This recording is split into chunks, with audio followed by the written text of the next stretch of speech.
Bon, eh bien, on va attaquer ce nouveau live ensemble sur la page Facebook d'Atout Commerce. Soyez les bienvenus, ça va se connecter au fur et à mesure. On vous fait coucou, on vous dit bonjour, n'hésitez pas à envoyer des petits likes, à nous dire comment ça va. Aujourd'hui, on est à Saint-Romain-de-Popé. On s'est baladé un petit peu dans la campagne. Alors vous allez peut-être le deviner, hein, derrière moi, c'est un petit peu de la bière qui se cache. On est à la brasserie Oudot. Voilà. Alors aujourd'hui, on va visiter cette brasserie. Sachez que pendant toutes ces vidéos, nous allons faire le tour de nos commerçants et artisans adhérents à Tout Commerce. Et voilà, il y en aura aussi demain et après-demain. Alors on est à Saint-Romain-de-Popé. Juste pour vous situer un petit peu, ça se trouve sur le sud de l'Accord. Petit village de 1500 habitants. C'est la troisième commune la plus grande du comte. Oh, je vais y arriver, hein, j'ai encore pas bu de bière. Hein. Content de Tarare, après Tarare et Vindry. Voilà, pour vous situer un petit peu où se trouve Saint-Romain. Et aujourd'hui, comme je vous le disais, la brasserie Oudot. Alors on va aller voir comment ça se passe, comment ils fabriquent. Et on va peut-être même goûter. Allez, vous me suivez? On y va. Et n'hésitez pas à poser vos petites questions, à nous faire un petit coucou. Et aussi à poser des questions à Clément. Allez, venez.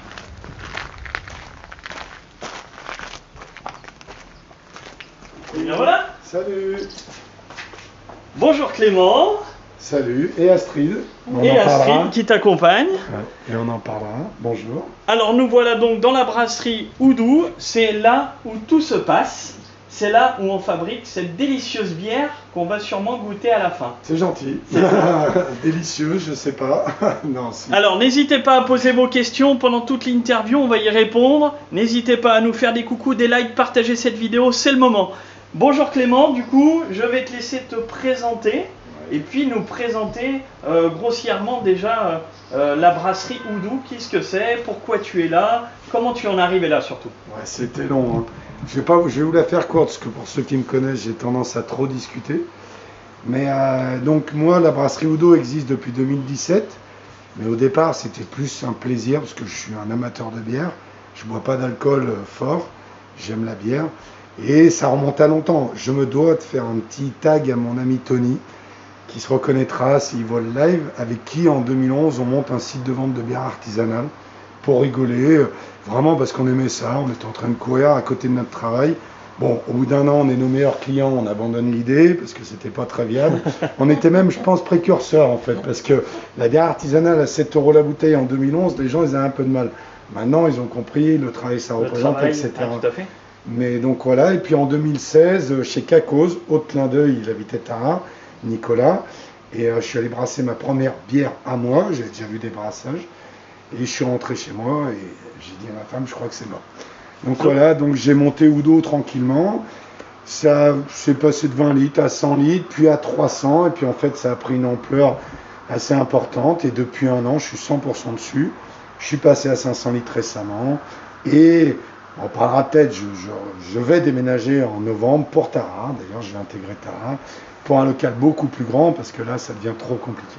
Donc c'est en cours, mais c'est encore dans les tuyaux, on est plusieurs. Donc c'était un projet entre potes, c'est ça hein? Au départ, ouais, avec Tony, il faut que je lui fasse vraiment le... c'est parti de ça. Arrivé à un âge, je dirais, je l'associerais à des gens qui boivent du vin. Arrivé à un âge, on a envie de moins boire, mais de mieux boire. Et nous, c'était un peu pareil, 2011, je buvais de la Jeanlin, la bière des copains, de la Pelfort, enfin de bière lambda. Puis arrivé à un moment, on a envie de choses plus travaillées. On s'est mis à spotter les différentes brasseries. On s'est dit pourquoi on ne montrait pas un site de vente. Puis, bon, je vous ai expliqué l'histoire. Mais il s'appelait Au nom de la bière. Et effectivement, on a envie de meilleures bières. Et j'avoue que maintenant, si je me retrouve chez des gens qu'il n'y a pas de bière artisanale, qu'elle soit Oudot ou pas Oudot, je m'en fiche, je ne bois pas de bière. C'est-à-dire qu'effectivement, je ne peux plus maintenant boire une bière industrielle, entre guillemets. Il faut qu'il y ait quand même un travail derrière. Parce que, bon, on pourrait y revenir, mais bière industrielle, c'est 80% de sucre. Mais c'est 80% de matière. Du coup, on va y revenir un petit peu après dans l'explication et dans la visite de la brasserie. Tu vas nous montrer justement comment on brasse une bière. Parce que alors là, moi, tu vas m'apprendre vraiment des choses. Parce que moi, je la bois, mais je la brasse pas. D'accord? Ou elle me brasse des fois quand j'en bois trop. Ça dépend. À côté de toi, je vais présenter Astrid. Tu vas nous la présenter du coup. Ouais, bah Astrid, à moi, ce qui est assez marrant, c'est qu'aujourd'hui, tu venais pour qu'on discute un peu. Astrid va rejoindre l'aventure en septembre en tant qu'apprenti à la partie commerce. Ouais. Et parce que moi j'ai plus le temps. D'accord. Et Donc elle va te développer toute cette partie e-commerce, donc puis la gérer. hors du territoire, j'imagine. Non, Non, moi tu vas je prends viser, souvent mon truc, je prends le local Ok. pour tout. Je veux dire, mon imprimeur il est à 300 mètres.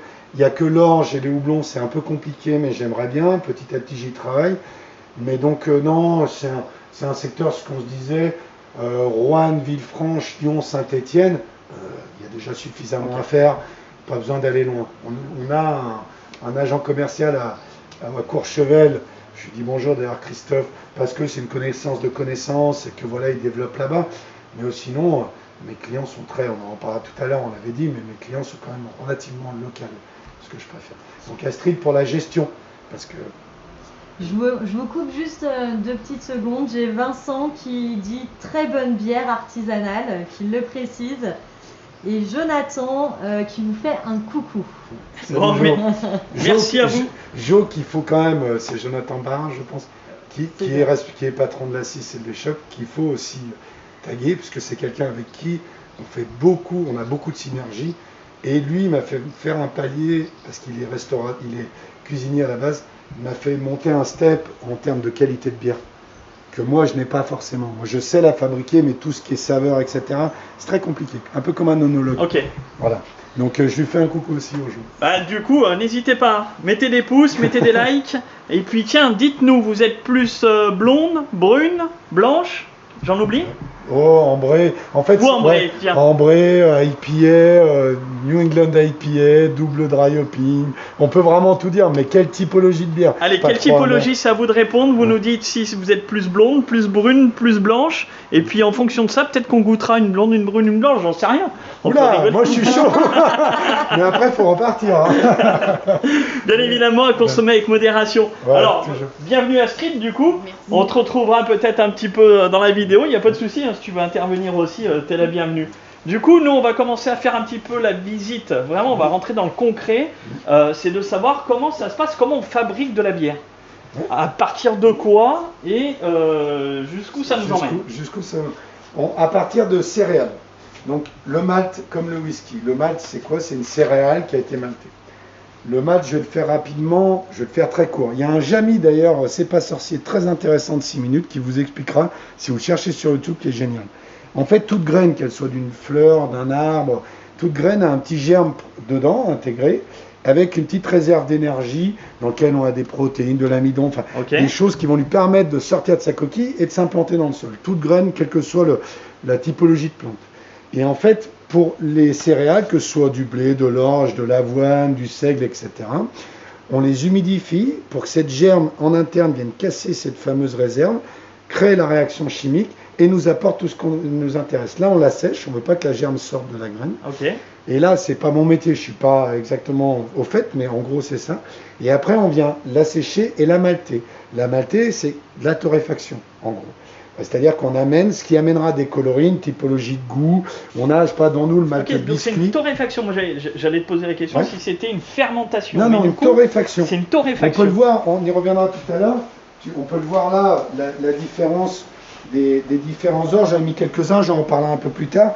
Donc du plus léger, on voit que ça assombrit un peu, on monte, et puis après on finit à vraiment au black. Et ça, c'est une torréfaction comme un café. Comme un café. En gros, c'est grillé simplement.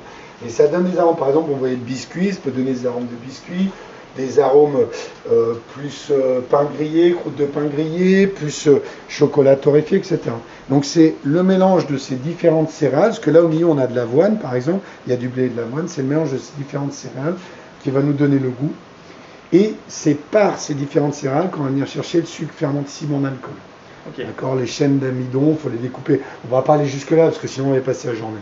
Donc effectivement, on fait une sélection de différents maltes, on les concasse avec un moulin qui est derrière, mais on les concasse, on casse juste la coque, on les rend pas farine, ça nous intéresse pas. Parce que si on le prend avec l'ongle, on va arriver à la casser, mais c'est dur. On va arriver à l'ouvrir. Le moulin va nous permettre en fait d'ouvrir la graine et d'accéder à tout ce qui nous intéresse dedans. Quand on aura fait ça, on vient empâter. Je le fais aussi court pour tout le monde, sinon on vient faire un empâtage. Empâtage, c'est-à-dire qu'on met les céréales dans une cuve avec un mélangeur, avec un filtre au fond, et on vient pendant 1 heure, 1 heure et demie, 2 heures, ça dépend de la recette, à différents paliers de température, venir cuire le mou. Donc simplement cuire les céréales, dégager l'amidon, dégager les chaînes d'amidon, enfin le maltose, pour nous amener le sucre fermenté si bon alcool, tous les arômes, toutes les protéines, etc. Ça, on le filtre. C'est la seule filtration que j'ai dans ma brasserie, c'est non filtré, non pasteurisé. Ça, on est obligé, parce que si on buvait de la bière, ce ne serait pas terrible. Okay. Et après, on vient la renvoyer sur le haut, dans la grosse cuve de 750 litres là-haut, et on la monte en ébullition. Je travaille tout au gaz, il y a des brûleurs au gaz. On la monte en ébullition, et c'est pendant l'ébullition qu'on vient rajouter les houblons. Ok, voilà. Et les houblons, alors je les utilise en pellet comme 80% des brasseurs. À la base, c'est une plante, c'est une fleur, c'est un cône. Donc c'est une fleur, on l'utilise en pellet, c'est plus simple pour nous, ça fait moins de déchets, c'est plus facilement travaillable. Et que quand on est en fleur, il faut que ce soit travaillé rapidement, parce que c'est frais, comme toute chose, donc c'est plus difficile. Moi, je travaille exclusivement en pellet. J'ai une recette avec Jonathan, vieilli en barrique, qui a été travaillée avec un houblon en fleur, mais c'est la seule fois. Moi, je suis vraiment surpris par la technicité de la fabrication de la bière. Enfin, je m'attendais pas du tout à tout ça en fait. Hein. C'est rigolo. C'est très technique. On est presque en train de faire du vin parce qu'il y a beaucoup de senteurs. C'est de l'œnologie, c'est de la science. Ça prend plein de choses. On l'associe souvent au chocolatier, enfin au pâtissier. Parce que c'est beaucoup de temps de cuisson, de température de cuisson, de température de fermentation. On va y venir à la fermentation parce que là j'en étais au houblonnage. Mais souvent j'ai des groupes qui viennent faire leur bière, qui viennent passer une journée, ils payent leur journée, ils font leur bière, etc. Et ce qui ressort tout le temps, vraiment, c'est si compliqué que ça. Je dis, mais faut pas croire en fait. Je dis souvent, c'est facile de faire de la bière, c'est très compliqué de faire une bonne bière et de la tenir sur la longueur. Même moi, je considère que je suis loin d'être un excellent brasseur. Mais c'est le côté plus facile par rapport au vin, c'est qu'on n'a pas de gestion de vigne, de grêle, de choses comme ça. Nous, nos appros, on les commande à des gens. S'il y a un problème, on change de fournisseur.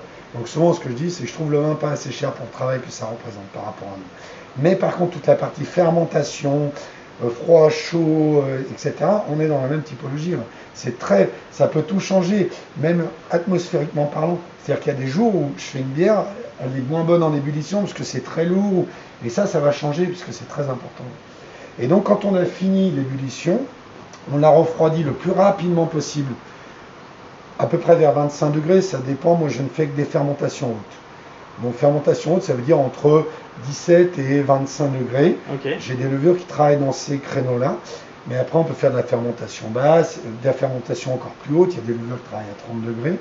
Moi je suis plutôt typologie fermentation haute. On la refroidit rapidement à 25, et là on vient ensemencer en levure.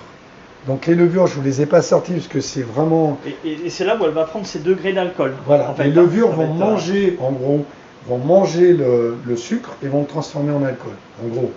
Et vont créer la bulle. Alors, pareil, donc on passe en fermentation, je vais vous montrer. Donc alors, en chambre juste chaude... avant de passer en fermentation, j'ai Croquette qui dit la bonne étoile. Et j'ai Vincent qui nous dit, je passe bientôt te voir pour acheter. Tout à l'heure, vous avez dit de choisir une bière. Il a choisi l'ambré et il nous demande s'il peut venir goûter. Ah ben avec plaisir. Là, demain, c'est loin. Ah oui, parce que je n'ai pas dit, tiens, c'est intéressant. Merci de la question, j'y pense. Ma brasserie s'appelle Udo, qui est un morceau de Noir Désir. Peu importe l'histoire qu'il y a eu après. Jeune, j'étais ultra fan de Noir Désir. Et toutes mes bouteilles sont des musiques. Toutes mes bières sont des musiques. La Bonne Étoile, c'est M. Demain, c'est loin, I Am. J'ai du Cypress, j'ai du Cure, j'ai du New Noise, parce que je fais tout en musique. Je l'ai éteinte aujourd'hui. Pour ceux qui me connaissent bien, on se dit, ah, tiens, même Croquette d'ailleurs, que je réveille le matin, parce que c'est ma voisine quand je lance la musique trop forte. Mais effectivement, tout est autour de la musique, parce que j'aime beaucoup ça. Bon alors, continuez à nous dire si vous aimez la blonde, la brune, l'ambrée, la blanche. Nous, on veut savoir aujourd'hui. Et si vous voulez savoir des choses sur la bière et surtout sur la bière Oudou, eh bien c'est maintenant que vous pouvez poser vos questions, nous faire un petit coucou, n'hésitez pas. On continue la visite. Hein. Ben, ce que je disais, donc, quand on refroidit la bière, on la rentre en chambre chaude. Donc allez-y, vous pouvez rentrer, parce que je dis chambre chaude, elle est tempérée, puisque là il fait chaud dehors, donc elle est tempérée. Donc on vient la mettre en fût de fermentation. qui sont là.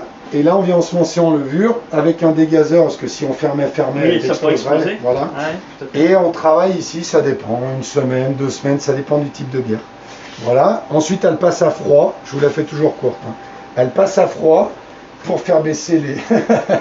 Ça, en plus, on va la goûter tout à l'heure, c'est une petite bombe. Mais on la passe à froid. Et après, il faut savoir que quand elle a fini de fermenter, elle n'a presque pas de bulles, un peu de CO2 résiduel, mais très peu. Donc on vient la resucrer à ce moment-là, mais à hauteur de entre 4 et 7 grammes par litre, suivant ce qu'on fait en typologie, pour venir amener la bulle. Parce que sinon, si on la buvait directement sortie de fermenteur, elle est plate. On a le goût, on a le goût, pas encore tout à fait final, parce qu'il faut que ça travaille, mais on n'a pas de bulle. Donc la bulle, c'est pas un gaz que tu viens mettre. Ah, non.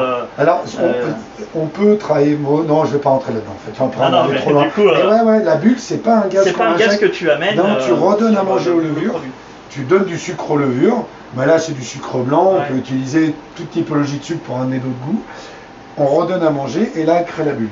Ce qui est dur, là, je fais une petite parenthèse. Ça vous est tous souvent arrivé, je pense, d'acheter une bière artisanale et qu'elle mousse à mort.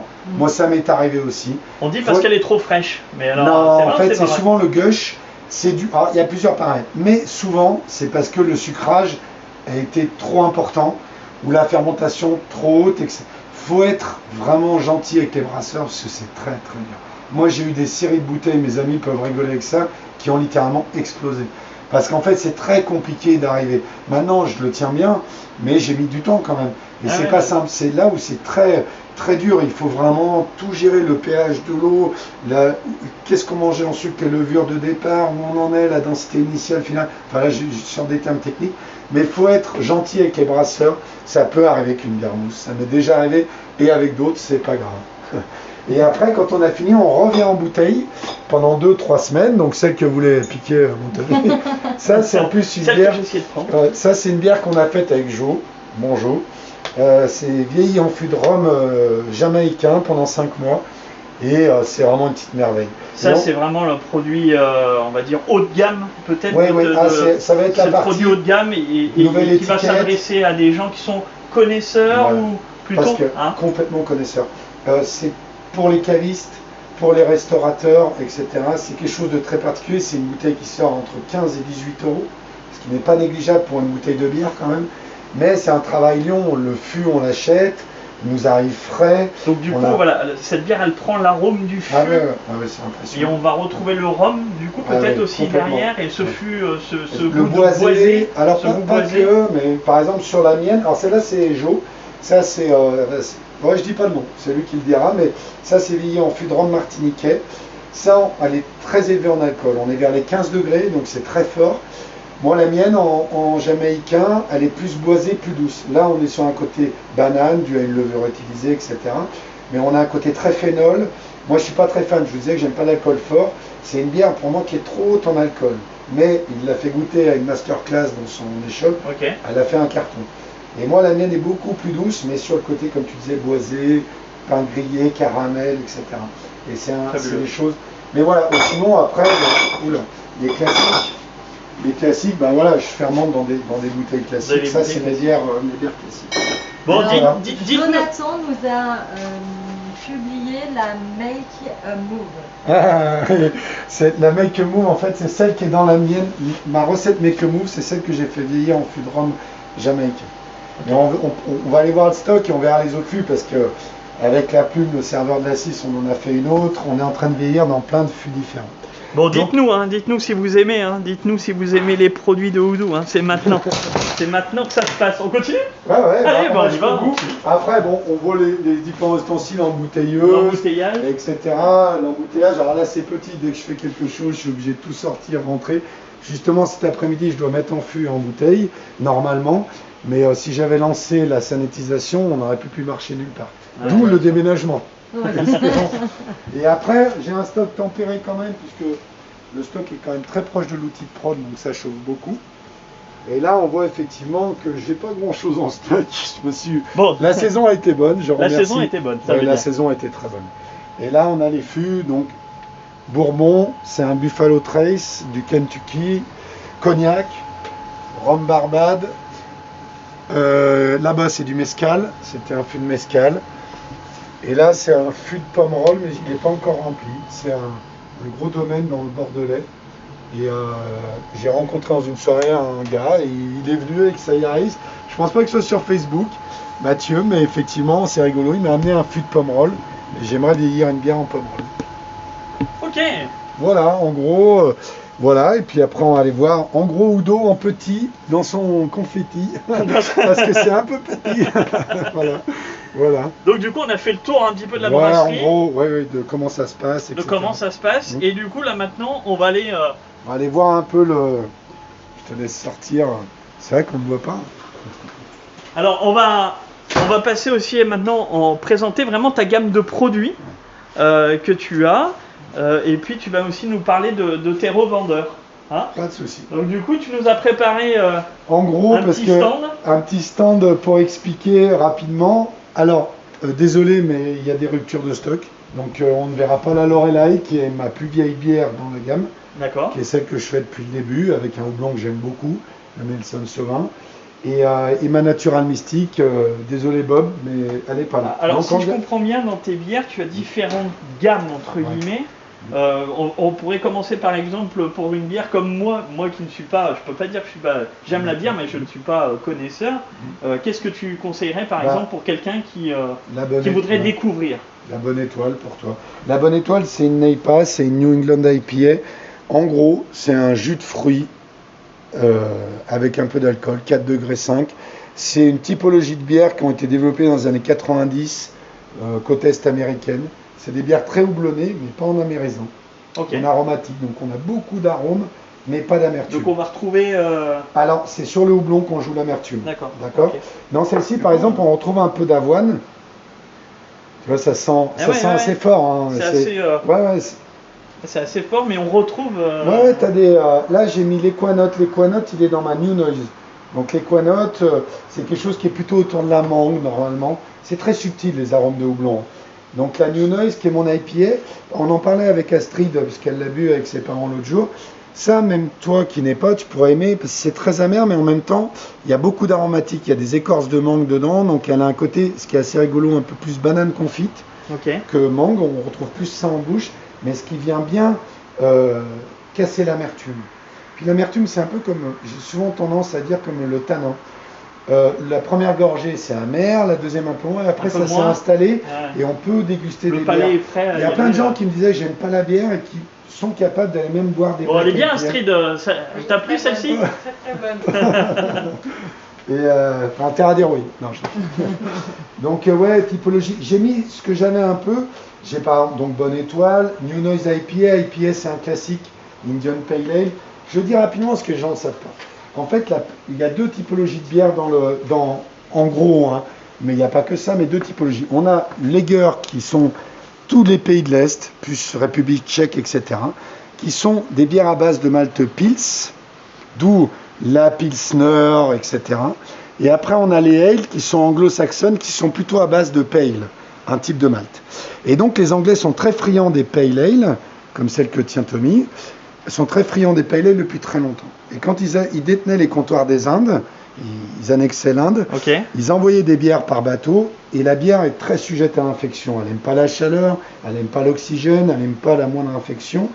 Et ils se rendaient compte que la bière arrivée, elle n'était pas bonne, elle avait tourné. Donc ils faisaient déjà des bières beaucoup plus hautes en alcool, ce qui nous permettait d'enlever quelques bactéries, et deux, ils la chargeaient en houblon tout le parcours, parce que le houblon est antiseptique. Donc à l'arrivée, on avait une pale ale de type anglo-saxonne, mais très amère. Donc ils l'ont appelée Indian Pale Ale. Voilà. Pour ça, l'IPA, c'est quoi? C'est une pale ale plus amère. Donc relativement amère. On apprend des choses. Hein. Vous apprenez des choses, je pense aussi. Hein. Allez-y, hein, votez pour celle que vous préférez. Dites-nous si vous aimez les brunes, les blondes, les ambrées, on l'a dit. Et puis surtout, dites-nous si vous aimez les bières de chez notre ami Clément. Hein. Et alors, il y a celle-ci. Je crois qu'il y a pas mal de connaisseurs qui nous regardent. N'hésitez pas, dites-nous celle que vous préférez. On a envie de savoir. Et donc, effectivement, après la nouvelle, l'étiquette n'est pas prête. Ça, c'est mon petit bébé. C'est ma nouvelle, la Tequila Sunrise. Tequila Sunrise. Bah, c'est un morceau de Noir Désir. De Cypress Hill. De Cypress Hill. Voilà, Tequila Sunrise. Et effectivement, l'étiquette finale, je fais un petit big up à mon frangin, arrive. Elle a eu un peu de retard, donc j'ai dû pour mes clients en faire une lambda. Et ça, c'est quelque chose qu'on a développé avec La Plume, donc Fabien, le serveur de la 6, qui est cuistot aussi. C'est orange sanguine, jus d'orange sanguine rooibos, sur une base de Weizen IPA, c'est-à-dire une IPA, mais avec du blé, donc un mélange de ces deux mouvances de bière. Et ça, c'est mon petit bébé actuel, c'est vraiment bon. Tu l'as beaucoup aimé d'ailleurs, tu m'as demandé. Du coup, il n'y a pas de tequila. Non, et ben ça c'est pour Jo parce que Clément Timonier aussi, les deux ils m'ont dit c'est chiant, on va devoir expliquer à tout le monde qu'il n'y a pas de tequila dedans. C'est pour ça que je me permets de le dire. Exactement, je te dis. Il n'y a pas de tequila. Et j'y avais pas pensé, moi c'est parce que tout est musique, Tequila Sunrise. L'esprit, ouais, Tequila Sunrise c'est un morceau que j'ai poncé quand j'avais 20 ans, donc effectivement, et que Fabien La Plume a poncé aussi, et le jour où on embrassait, il est passé, on s'est dit et on l'a appelé comme ça. Là on pourrait dire à nos internautes, si vous trouvez un titre de musique pour vous faire une bière, et puis peut-être que Clément va la créer, ça pourrait être rigolo, tiens. Ouais. Si vous avez un titre comme ça en tête, et Clément pourrait peut-être réaliser la bière. Allez-y, un pianoté, on attend. Hein. Bah on a juste Vincent qui dit « Elles sont toutes bonnes, dures de choisir, quand on goûte, on approuve ». C'est gentil, merci Vincent. Et puis ensuite, comme ça, on va pouvoir en venir à mes revendeurs un petit peu. Parce qu'on a ici des bières à façon que je fais beaucoup. C'est quoi l'idée? C'est en fait, là par exemple c'est Epsilon, big up à Stéphano Alexandra, là c'est Jo et Cynthia, la 6, le Stignox c'est à Villefranche, Damien, Vincent, Ben, enfin toute l'équipe. Qu'est-ce qui se passe? Ils sont venus brasser, c'est-à-dire on a sélectionné ensemble des types d'orge, un type de houblon, un type de bière, et on a créé leur bière pour eux. Super. Par exemple, Arcadia de Stéphanos et Alexandra, on a fait vieillir pendant 48 heures du café Malabar dedans. Donc c'est une blonde avec un goût café. Donc c'est le restaurant Epsilon qui se trouve à la gare, proche de la gare de Tarare, qui sont aussi nos adhérents et on les embrasse. Voilà. Donc effectivement, ça c'est des choses que moi j'adore faire parce que vraiment les gens s'investissent dans leur projet et vraiment créer une bière pour eux. J'ai aussi l'ATM, mais j'avais plus de bouteilles parce qu'il a tout acheté du terrain miné à Tarare. La Big Six évidemment, la Big Six ça a été la première, on avait fait une soirée de lancement en septembre, c'était vraiment donc, la très 6, sympa. Rapport avec aussi le bar rue Pêcherie, et on va la retrouver j'imagine à la boutique Les Shops. Les Shops et à la pression dans leur bar, ils ont un bec avec Les Shops aussi qu'on salue, qui sont également adhérents à Tout Commerce. Et puis le Stignoc, qui n'est pas, mais il a vite. C'est pas grave, mais on les salue aussi. On salue Damien, Ben et Vincent. Et effectivement, voilà, ça c'est des bières. Donc mes revendeurs, c'est quoi? Enfin, nos revendeurs. Il faut que je dise tout à l'heure, Astrid a une très bonne remarque, elle a dit non, parce qu'Astrid est là maintenant, et c'est nos revendeurs. C'est une typologie, il y a deux sortes. Il y a de l'AMS, de la moyenne surface, qui sont Carrefour Market, par exemple, Utile de Martin, Utile Charbonnière, Casino Shop Limonest, le petit Casino Marcy l'Étoile, l'Express Guillotière Agnon, etc., qui ont qu'une certaine gamme. Et après, tout ce qui est caviste, Clément Timonier, les shops, à Villefranche, on peut lui dire, à Villefranche un peu plus Manu, le passage des saveurs, qui est aussi un adhérent, qui vend ma bière. J'en oublie, j'en ai une. On regardait ce matin, actif, je dois en avoir une trentaine, il y en a une cinquantaine, mais actif trentaine. Et effectivement, il y a deux typologies que je suis en train de développer, deux gammes. Une gamme un peu plus, avec une valeur ajoutée pour tout ce qui est restaurant. Je suis au Marronnier, ils sont sur la zone de l'Arbrette, donc ils sont avec Kappa. Et je suis allé Kappa aussi, parce que je fais partie de Kappa. Et les Marronniers, à Bully, le Café Gourmand. Et cette typologie de clients, il faut une valeur ajoutée. Parce qu'on a envie de choses, quand on va dans un restaurant, un caviste, de choses plus poussées, plus travaillées. D'où les bières en fût de rhum ou en fût de cognac.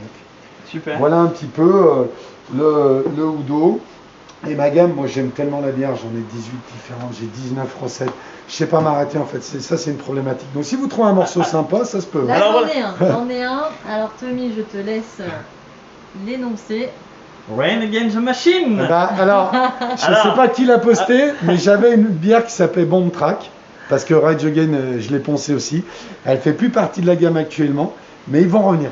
Mais ils vont revenir sur Killing in the Name On. Ouais, voilà. N'hésitez pas, si vous avez une petite idée de titre de chanson, ça sera peut-être le nom de la prochaine bière. Alors du coup, la 19e bière, ouais, 20e, je sais pas. De Clément. N'hésitez pas à tapoter, allez-y, c'est le moment. Mais ouais, carrément, je suis preneur. Astrid en a parlé, je lui ai dit de choisir un morceau, alors elle sa bière à elle. Moi, j'ai envie... c'est bien. J'ai envie de... Vas-y, approche Astrid, viens avec nous. J'avais envie de vraiment... d'avoir plein de bières différentes. C'est une passion avant d'être... J'ai plus l'âge. Bon, comme tout le monde, je ne travaille pas pour la gloire. Mais c'est vraiment une passion et j'ai envie tout le temps d'amener des nouvelles choses, que des gens viennent m'aider. Alors, du coup, je rebondis sur quelque chose que tu as parlé tout à l'heure. On peut venir brasser sa bière, c'est-à-dire que tu es ouvert à tous les projets. C'est ça un peu l'idée. C'est-à-dire qu'aujourd'hui j'ai envie de faire une bière, je viens de voir, je te dis bon voilà, moi j'ai une idée, j'ai ça en tête, tu es ok pour la faire. Je fais soit pour des structures type restaurant, magasin, caviste, bar, etc. Soit j'ai des groupes, j'en ai 5-6 par an, je réduis au minimum parce qu'après ça me prend beaucoup de temps, qui viennent entre copains, copines. J'ai jamais eu de groupe que de femmes, j'adore parce qu'il y aura que des mecs tout le temps. mais ouais. Et en fait, chacun paye, c'est 60 € par personne. Moi je paye toute la journée, bière, petit déjeuner, etc. On crée une bière pour eux, chacun en part avec 6 bouteilles. Et avec une étiquette au nom qu'ils ont choisi. Génial. Justement, là, l'équipe de rugby de Tarbes et de l'époque, les Maxime Verchery, les Renault, etc. sont venus. Ils ont choisi, ça m'a fait plaisir d'ailleurs, ils ont choisi Les Copains d'abord, qui était la chanson favorite de Feu mon père. Et donc effectivement, c'était sympa, ils ont choisi. J'ai eu le Dahu, j'ai eu la Sauvage Schwartz, c'est les jeunes des Sauvages qui sont venus l'autre fois. Et donc effectivement ça je le fais. Ouais. Ok, génial. C'est sympa, ça fait. Et en septembre, excuse-moi, en septembre j'ai même une société qui vient à 25. Alors ils vont pas brasser vraiment, mais pour faire une cohésion d'équipe. Et ça sans problème. Effectivement, ils viennent, ils passent une journée, c'est cool, on peut jouer à la pétanque, aux fléchettes, c'est plaisir, c'est juste voilà. Pendant ce temps, moi je suis sérieux, je gère le brassage, mais c'est plutôt sympa. Ok, super. Voilà. Donc du coup, pour retrouver toutes ces informations, tout ça, comment on est au courant de ce qui se passe dans ta brasserie? Les réseaux sociaux, site internet, je te laisse les présenter et faire un petit peu le tour. Udo Beer sur Instagram, Brasserie Udo sur Facebook. Le site, on en parlait tout à l'heure, il va être modifié, il est sympa, mais effectivement, il n'est pas actualisable et on ne voit pas grand-chose dessus. Mais c'est surtout Instagram et Facebook, où je mets les nouveautés qui sortent. Donc ton site, on va le citer vraiment. C'est udo.eu. Non pas que je me prenne pour ce que je suis pas, mais le FR était pris. Bon, du coup, j'avais pas le choix. Donc j'ai pris EU. Mais c'est udo.eu. Et effectivement, là, vous voyez tout ce qui se passe. Sur udo.eu, vous avez tous les revendeurs exacts. Parce que je vais de Bourg-Tizy à Villefranche, Lyon et le plus loin, Feur. Puis après, Tarare, Amplepuis, etc. Mais voilà, je suis quand même assez étalé. Bon, super. Voilà. Bon, vous l'aurez compris, c'est un travail de passion. Moi, c'est ce que je retiens en tout cas de cette visite. Vraiment, on a appris plein de choses, je pense que vous aussi. Je vais rendre l'antenne, entre guillemets, parce que je crois qu'on a même un petit peu dépassé, ou presque. Non, mais il y a tellement de choses à raconter, puis c'est tellement intéressant, tellement passionnant. En tout cas, merci Clément de nous avoir accueillis ici dans ta brasserie. Voilà. Merci aussi Astrid qui va rejoindre donc l'équipe. Ça sera le deuxième. Il n'y a pas un copain qui a dit que c'est pas dans quoi tu t'engages. Mais, mais ça va peut-être venir. ça va peut-être venir. Voilà, et bien écoutez, si vous avez envie de boire de la bonne bière, maintenant vous savez où la trouver. Allez sur le site udo.eu pour retrouver tous les revendeurs.